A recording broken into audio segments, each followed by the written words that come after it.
Beleza, minha gente, vamos lá para resolver mais uma questãozinha da FASE 2020-1, questão de física elaborada pela banca da Fundep, pessoal. Vamos lá, olha só.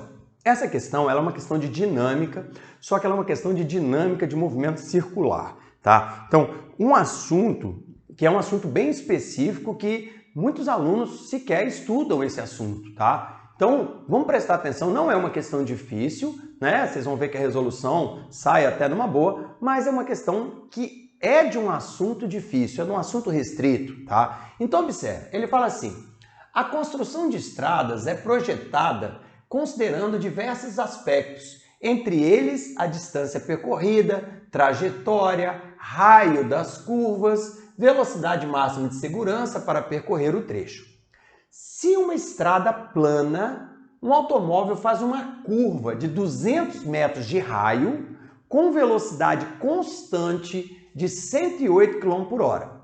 Repara, pessoal, a curva de raio 200 metros e a velocidade com que o carro vai fazer a curva é constante, 108 km por hora. Só que cuidado, pessoal, a velocidade tem módulo constante, mas ela vai alterar a direção e o sentido. Se o cara está fazendo a curva, quando ele começa a velocidade está num sentido, numa direção. Quando ele vai fazendo a curva, a direção da velocidade muda, tá? Então observe, em um local cuja aceleração da gravidade é 10 metros por segundo ao quadrado, o menor coeficiente de atrito estático dessa estrada para que o automóvel não derrape.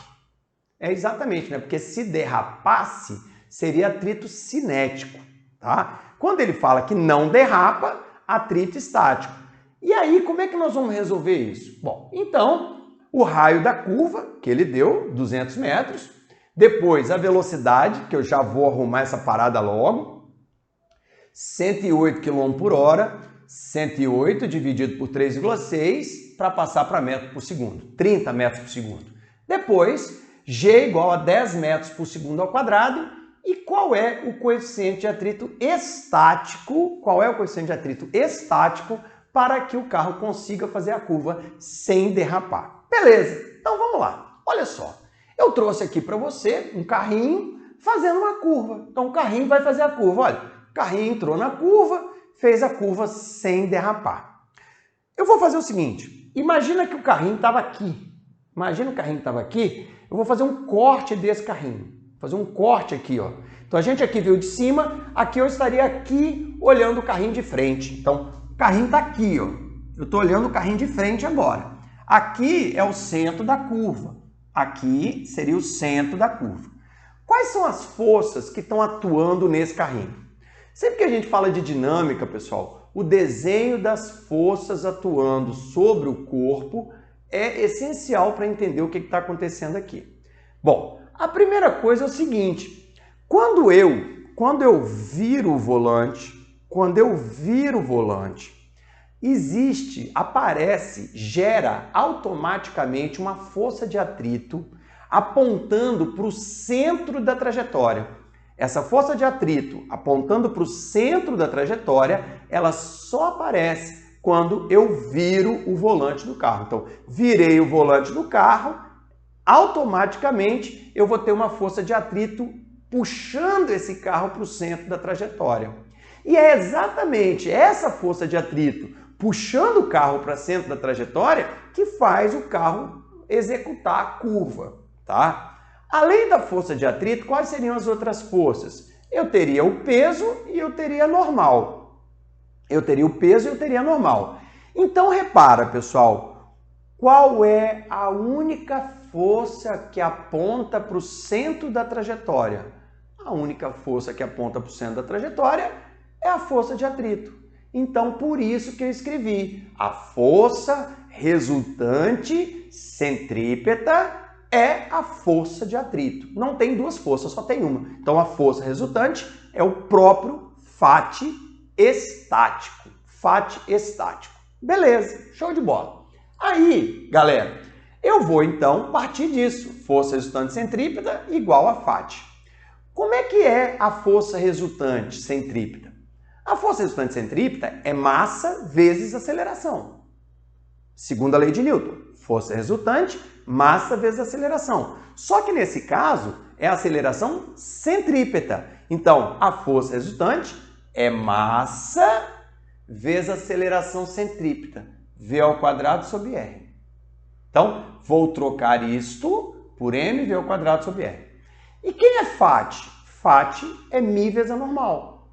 μ estático vezes a normal.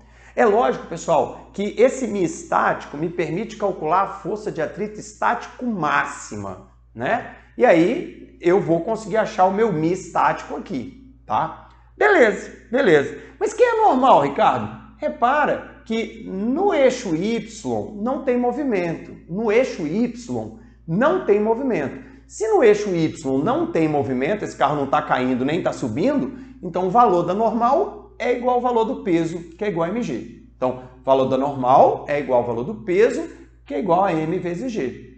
Vou trocar essas três equações aqui. Vou trocar as três equações ali. m, v² sobre r, μ estático vezes a normal, m vezes g. Repara que eu tenho massa aqui, tenho massa lá. A massa corta. A massa corta. Automaticamente, a massa cortando, pessoal, eu posso chegar ao meu μ estático, que ele pediu qual era o μ estático. Então, eu pego esse g que está multiplicando, passo ele para baixo dividindo. Então, v² dividido por r vezes g vai ser o meu μ estático. V eu tenho, professor? Tenho. Tenho e passei para a unidade certa, 30. Depois, R eu tenho? Tenho, 200 metros. E G eu também tenho, o G é 10, tá? Então, faço a minha conta numa boa, 30 ao quadrado vai dar 900 sobre 200, então fica 9 sobre 2, e vezes 10 aqui, vai dar 0,45, 0,45 μ estático, letra B de bola. Beleza, meus queridos? Então, repara, tá? Que, como eu falei, é uma questão que tem uma demanda de conteúdo assim mais puxada, mas que, na verdade, a resolução em si é uma resolução relativamente pequena. Beleza? Valeu, até a próxima. Tchau, tchau.